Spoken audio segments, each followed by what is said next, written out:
Recording now.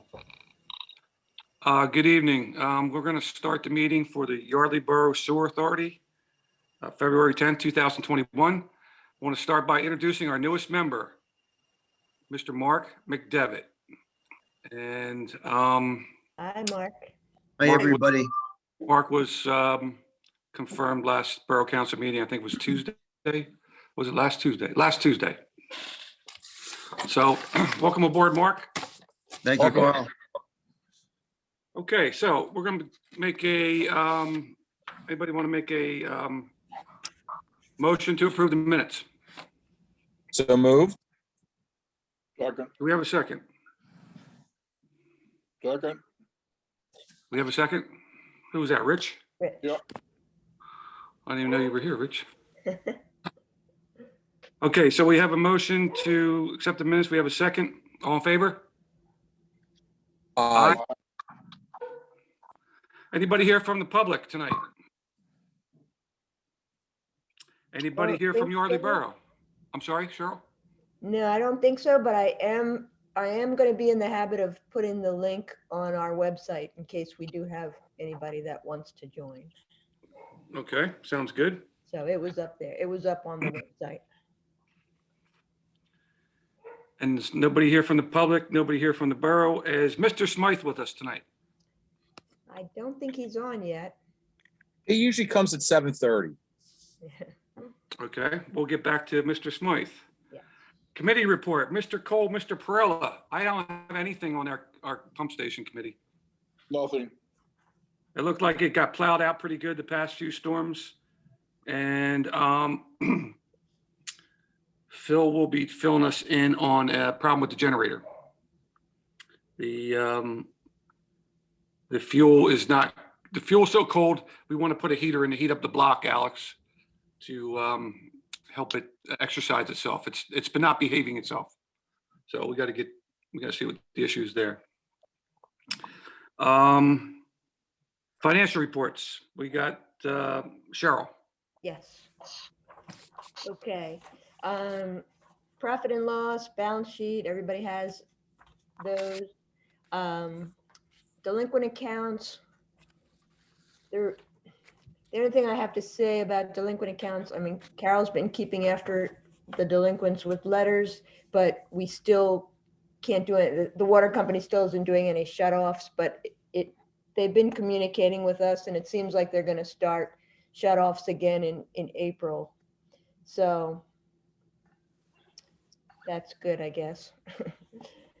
But but it's been, we've been keeping after it. So So does Mr. Garlitz plan on fighting his haven't- balance?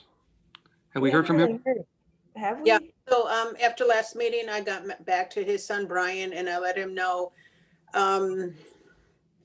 pretty simply, I didn't put any a lot of detail in there that we would not be giving any credit back. And so then Brian responded and said, thank you, I'll pass it along to my father. And he also had a hard copy. Ed Garlitz got a letter directly mailed. No response at all. So I don't think this is the end of it, but nothing yet. Or they're just not going to pay they'll continue to just hold their bill because they're not making any payment against that account. So they're not making any payments toward their new No.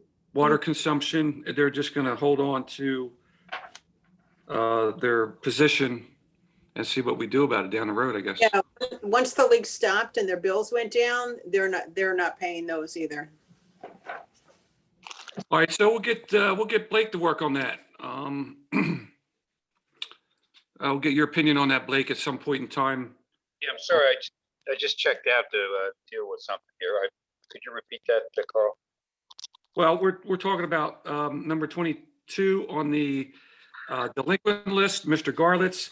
He's up to $1,865. We're just wondering what to do with him going forward, or he's not paying his past. He's not paying his after he got the this water leak fixed or whatever his issue was. He's still not paying his normal balances. So we'll have to, Have we leaned him yet at all, the property yet, or? No, but we Okay. could. I mean, that's an option. and so we'll have to deal with him pretty in the near future. Are we holding off on liens during the pandemic? Is that what we're doing? We haven't done any, yeah. Okay. We can- So the only other question I have, Cheryl, is number 21, Ann Ella. Yeah, It went from like $70 to $1,015. That seems like a big jump, but I don't know, maybe it's, yeah. No, Oh, they- no, that's the accumulated, Carl. They haven't paid in over a year. yeah, oh, sir, is the house vacant or something, or? No, they're there, and we've got it marked for lien as soon as, the board gives the go-ahead. yeah, because Okay. they aren't responding to our letters. Right. They're just not responding at all. So last letter that went out, I said, we've had, no response, no communication, you haven't paid in over a year, and that we are moving forward with, putting a lien on the property. Okay. Well, those were the only two I had on the delinquent bill list. Yeah. If anybody has anything else. So I guess Cheryl and I need confirmation. Do we give them a little more, which I don't think they're gonna respond to any additional time, or do we start the lien process? That's a good question. Given the current issues, Right. maybe somebody could reach out to them and see if they're under having trouble. Well, I think we're kind of past that. I mean, the letters that we send, say, call us, there's information in the letter if they need assistance. There's just absolutely no response. Does the letter indicate that a lien might follow if they don't, Yes, yeah, absolutely. like, liens are being filed generally because they don't involve any type of shut off. It's just, even during this time, if somebody gets in, gets too far behind, a lien doesn't affect their, daily lives. It just protects the authority. All right, so we'll have to keep an eye on that going forward here. And maybe we could reach out to them with a phone call even. Was that out of the question? Say, hey, what's going on? We're ready to lien you. Have you got any idea this is going on? They were registered letters? No, Or okay. we could send one. We could send a certified letter. Maybe we'll try that. Maybe they're just, seems strange that they would just ignore it. So we Everything. don't have a clue why they're ignoring the bills? Now, this happens from time to time.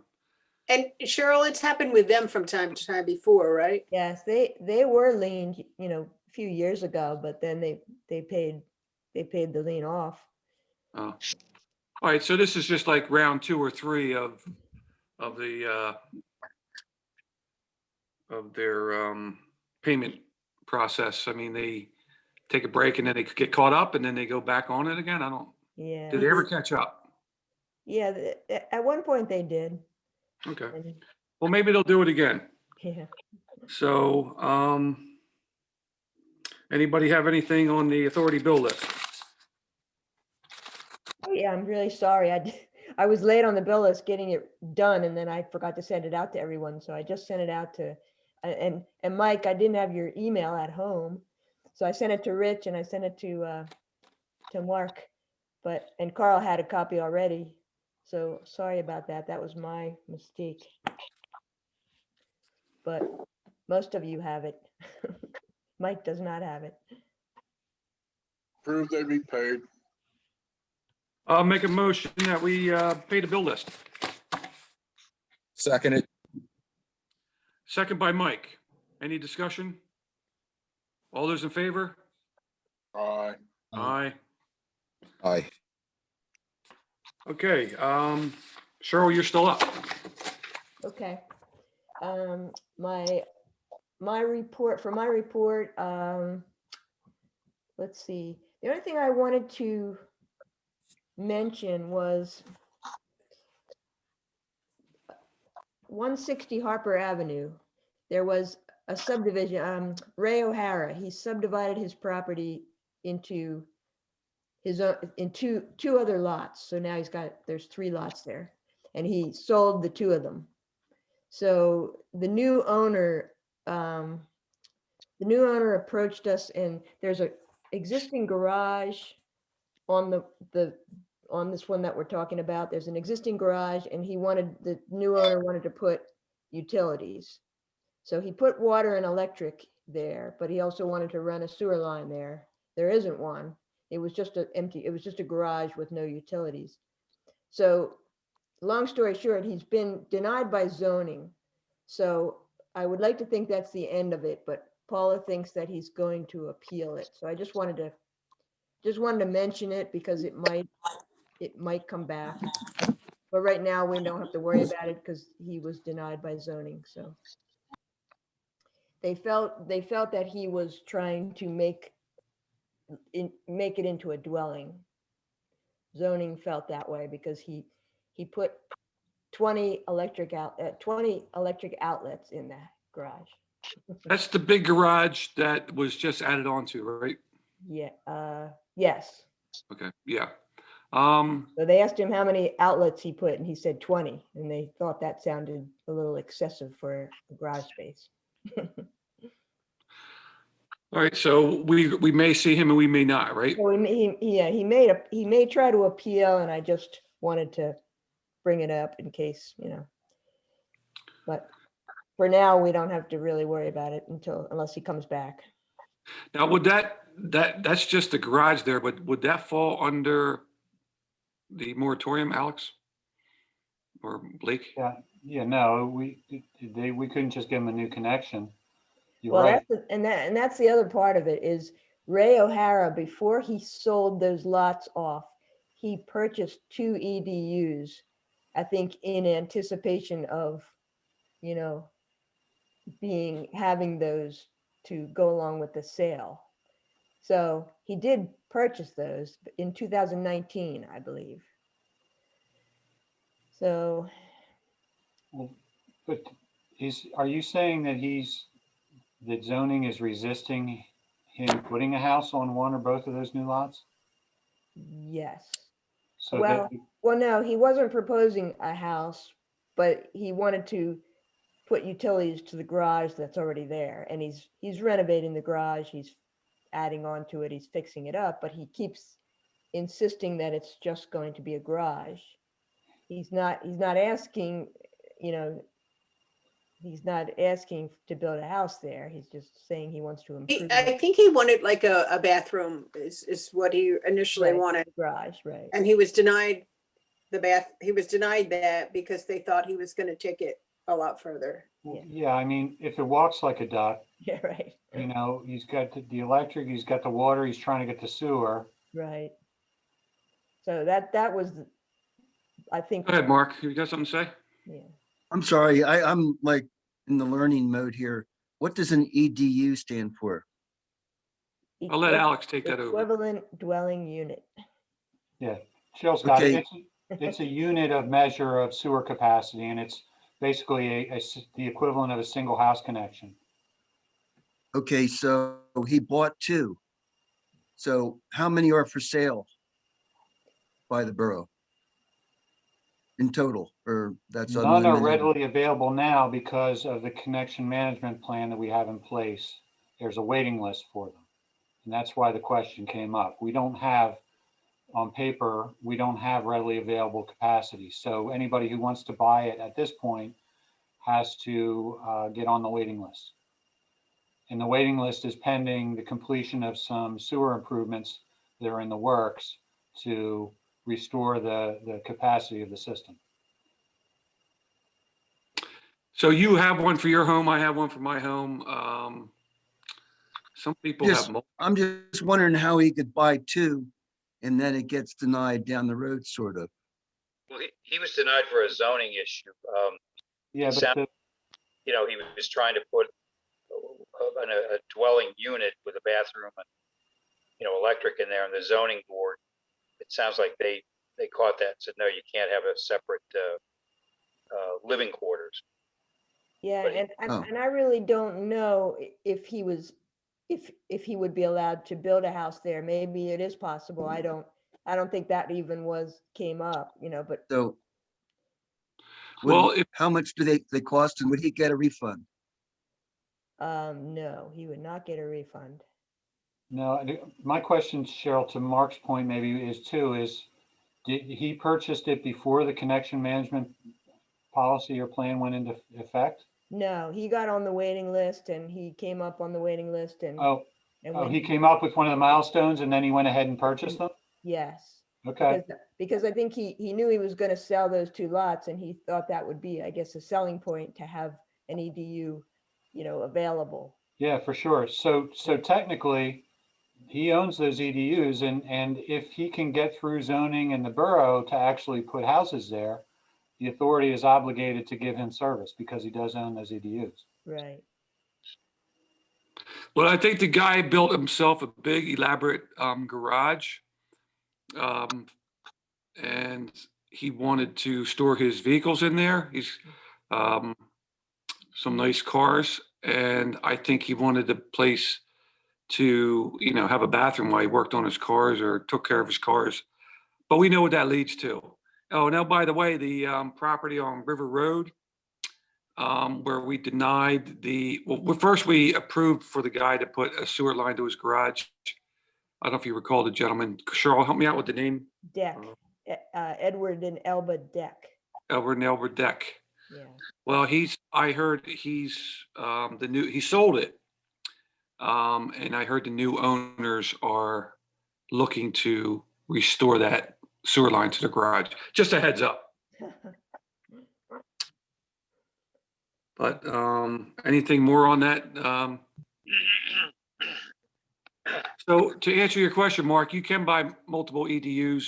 Like if you have certain businesses in town have more than one EDU because of the rate of water they would be using. Did I explain that correctly, Alex? Yeah, some businesses may have, multiple EDUs. Restaurants will have a certain number based on the size of the restaurant, the number of seats and so on, and it's all tied to their flows. But just the catch in Yardley right now is we're up against a limit on the available capacity. So new connections are limited right now. Yeah, we have basically a moratorium on new sewer connections. And that's on the borough fee schedule? No, we don't have that published, do we? I don't think. We have our own fee schedule. Yeah, it's like $1,475 per EDU.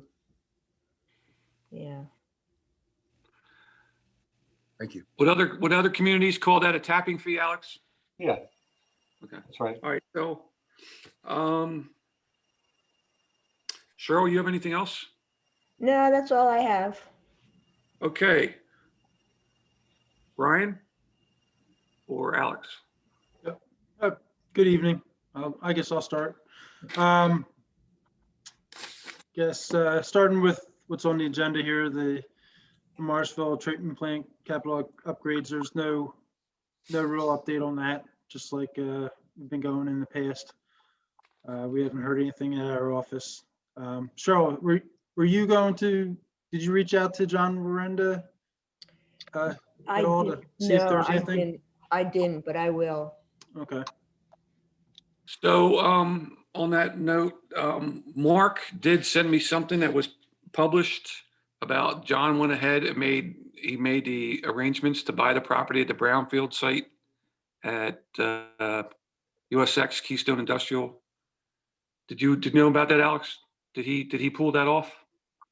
I know it was in the works. I mean, I hear the same things that Rich and Phil are hearing, and they mentioned at the last meeting, and they've been saying, John's been saying all along that that they were exploring that site.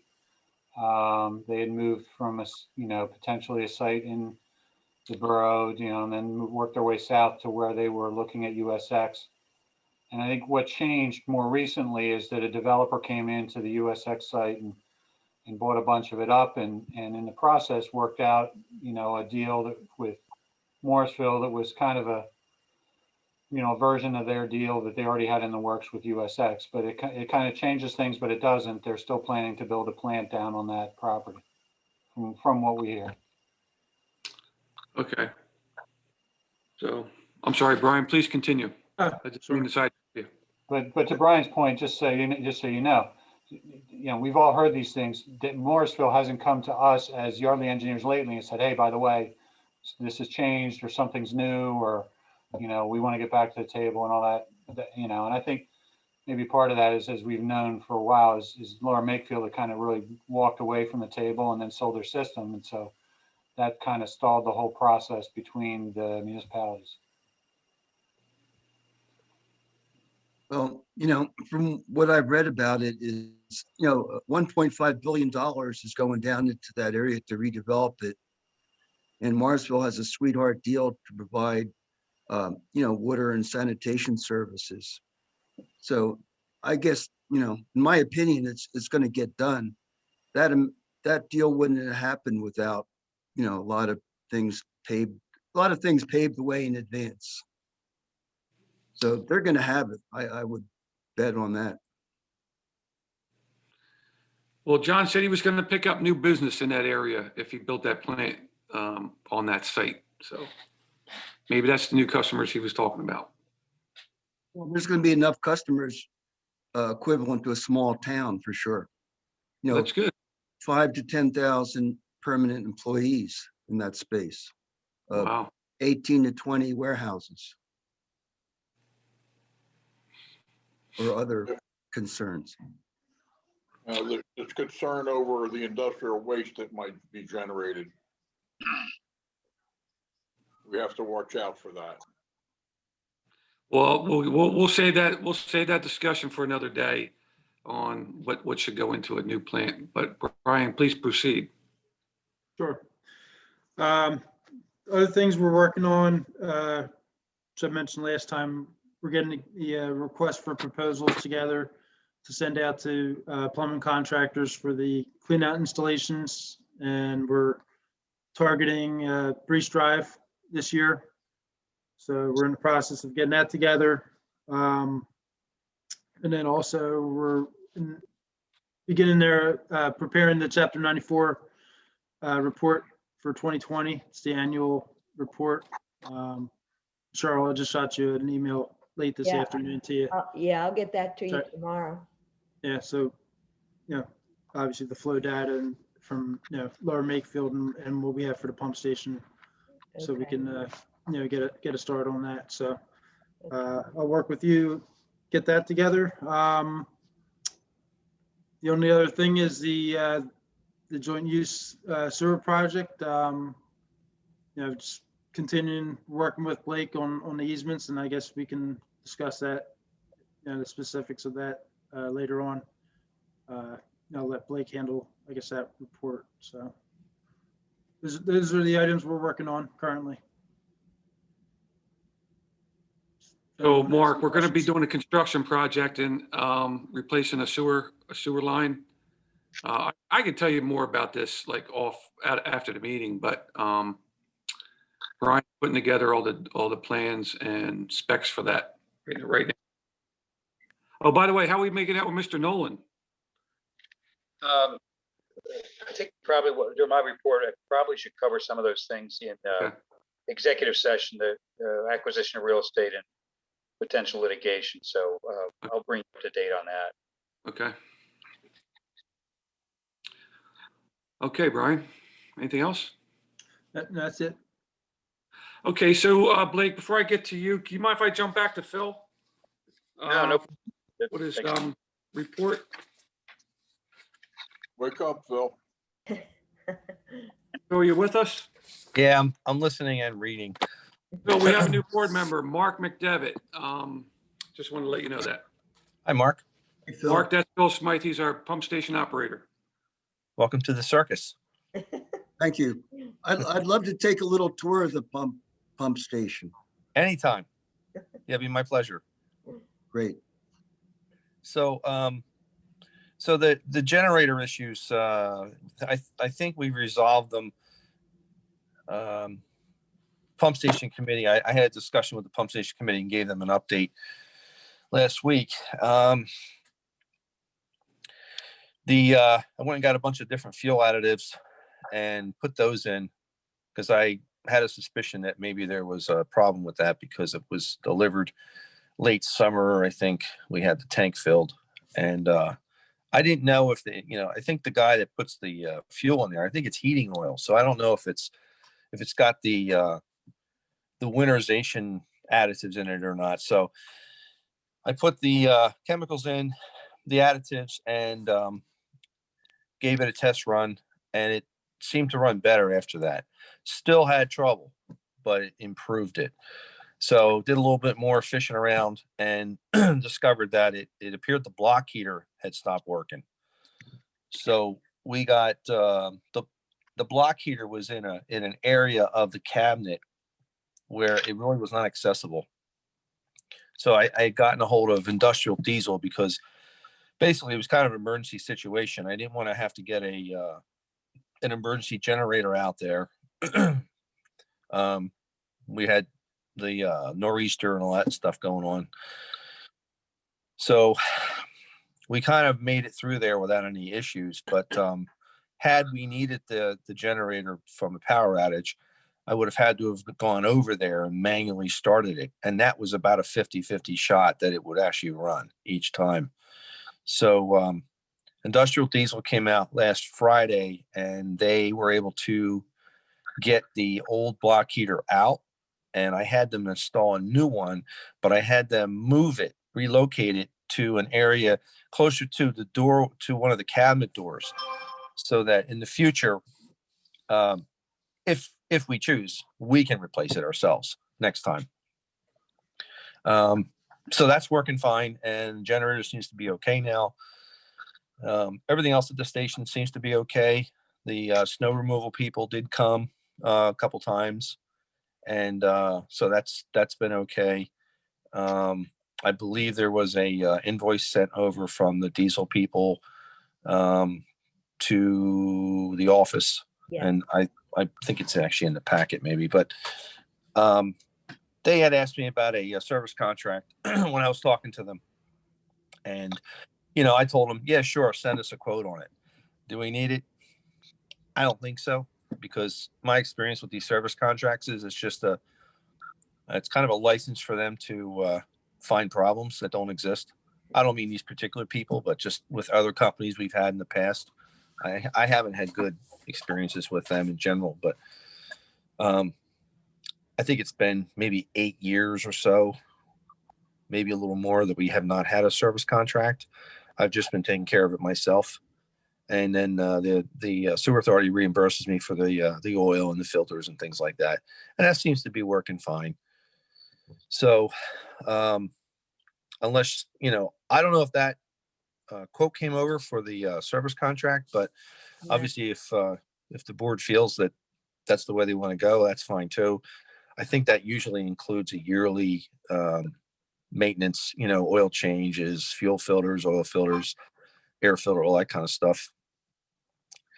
So if that's something that the board wants to do, that's fine too. But I don't think at this juncture we need it.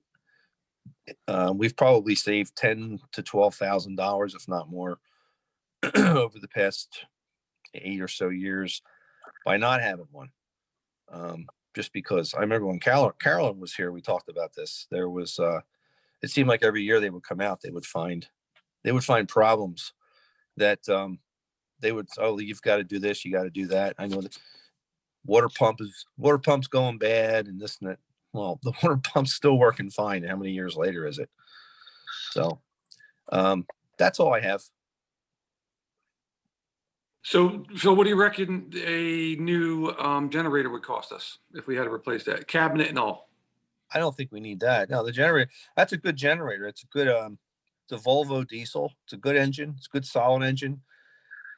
A new generator is going to be that size. I'd have to take a guess, but probably by the time you're done, you got to get a crane in there to put it in and install it and get the old one out of there.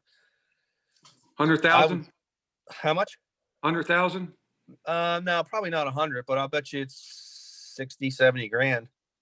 Well, and then on the other hand, you probably, if it's not an emergency situation, you're probably going to have the Gilmore put it out for bid, possibly, Right. Oh, yeah, I was just wondering. I was just thinking out loud on that. I Yeah, just like to have mental notes in case something pops up on us. right now. Oh, but you know what? You reminded me of something else. Thank you. So one of the other issues, one of the other issues that we've been having, this is not new. This has been going on for the last couple of years. That cabinet, one is it's going to have to be repainted again. Probably not this year, but maybe next year. The bottom of that cabinet continues to rust, and the paint's fading again on it. But the thing that I'm concerned about is the insulation in that cabinet, the foam, because that's an insulated cabinet for soundproof as well as well, mainly it's for sound. But that insulation has been breaking down. It's 20 years or so old, and it's just disintegrating. It's turning into dust. Pieces are falling off everywhere. It's been going on for a while.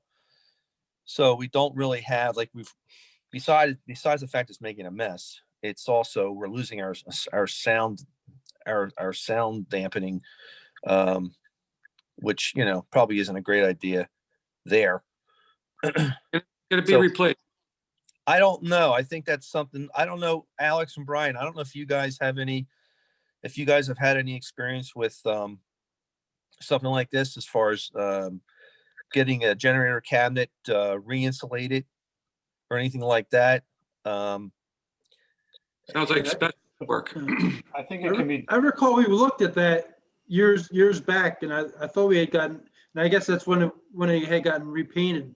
And I recall, the issue with the insulation kind of falling apart, and I didn't recall. So obviously the insulation wasn't done at that time, just the exterior painting. So Right. Right. So I I'm looking at it and I'm thinking, well, I don't know if there'd be a little bit of labor involved in getting the rest of it out of there and scraping and the inside of the panels. And then if there was something to replace it with, I would imagine, have to be some kind of adhesive put on so that it could be attached. I briefly I thought about spray foaming, but I think something tells me spray foam is, I guess they have special spray foam for fire retardant purposes, but that's probably what we'd have to do if we went that route. yeah, it would have to Sounds be like- heat resistant. It would have to be the right type of insulation. Right. I'm sure it's something that can be done, but if we were going to look at that, which maybe we should, you have to compare it to you mentioned yourself, there's, the cabinet is rusting, we can recoat it and refinish it in that, and it may last a good long time, but we look at the price of insulating the existing cabinet versus a new cabinet with insulation Yeah. and weigh the benefits. Right. Yeah, it might be worth just looking into to see. And I can ask the diesel guys too, if they know, maybe they've got a lead on something like that. So, I didn't have that conversation with them because this was more of an emergency issue they were dealing with. But I can certainly follow up with them and see if they have any information that could be helpful. All right, we'll look into that versus repair versus replace. Okay? Okay, and that light on the back of the back of the pumping station that goes the back door, there's a light there that was put in not too long ago, and it was put on in motion, I think, because there was a complaint from a neighbor, but there's something wrong with it. It's like flat, it's flickering, flashing on and off, stuff like that. When it does go on, it's kind of on and off. So I think there's something wrong with it. So I don't know I don't know where to get that light. Otherwise, I'd just get it and replace it. But if you Do you want guys me- know who the electrician was, maybe you can ask him where he got the light from. All right, I'll get an electrician out there to look at that. Okay, thank you. We got it. Are there any All right, other Blake. questions? No, I don't have any more questions for you. Blake, now we can go back to you. I Thank you. apologize. Yeah, thank you. Yeah, I'd recommend a motion to go into executive session to discuss the easements and also pending right to know request that's on appeal. And then we would go back to the regular meeting to finish up. Okay, so what do we do to go into an executive session? Just a motion and a second and a vote to go into executive session. All right, would someone like to make a motion to go into executive session? So moved. Rich made a motion. Can I get a second? Seconded. All those in favor? Aye. Okay, we're now in executive session. All right, And just so the minutes should reflect that we were in, the time that we were in an executive session. Right, I got it. Okay.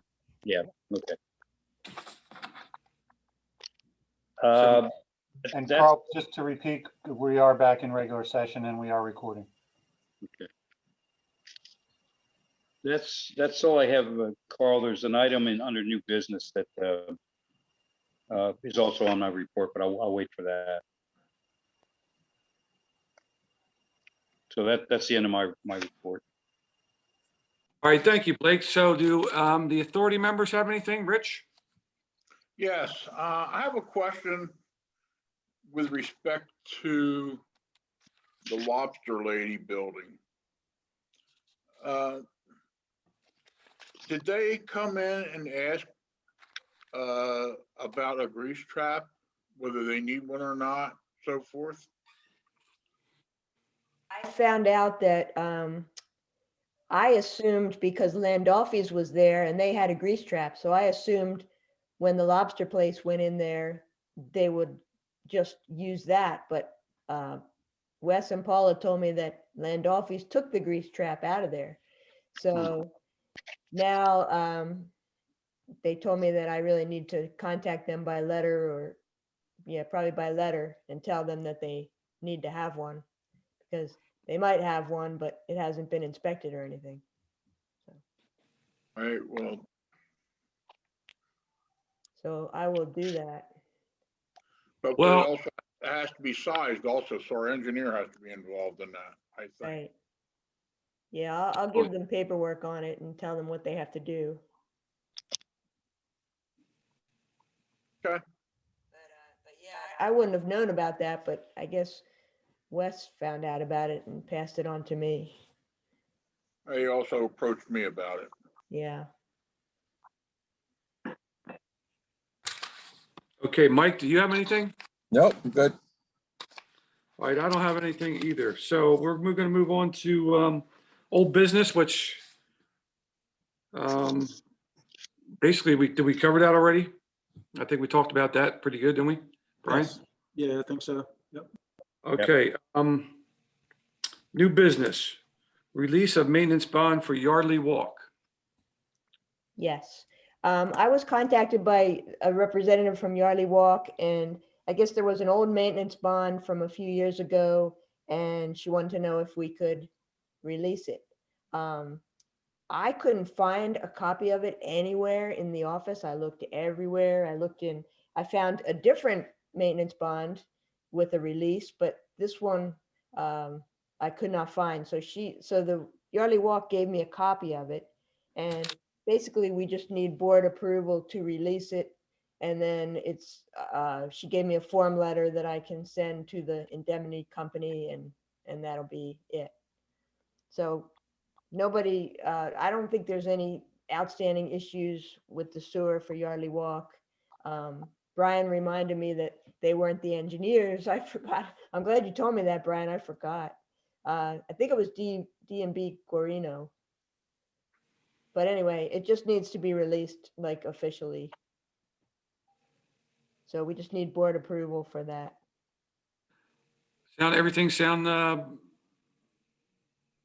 okay to you, Blake? Yeah, Cheryl sent it over, and actually it was kind of confusing. There was performance bond was released. Carolyn released that, and when that was ended, the maintenance bond for 18 months was posted, although I'm not sure they ever gave the authority a copy, but That's in why I think 2000, I can't find it. 18 months or way beyond 18 months, they're only obligated to keep it in place for 18 months. So yeah, I don't see any problem with it. So what we would need a motion to authorize Cheryl to write the letter to the indemnity company to release the bond. I guess it shows up on their credit, they apply for credit or something. I'm not sure, but Right. yeah, it should be released. Make a motion release. Second. All those in favor? Aye. Aye. Okay, so I think that covers everything we had. Does anybody else have anything tonight? I do not. All right, can I get a motion to adjourn? So moved. Second it. All in favor? Aye. Aye. Okay. Thank you very much, everybody. Thank Very you. good. Right. All right. Bye-bye. Till Thanks. next Good night, time. everybody.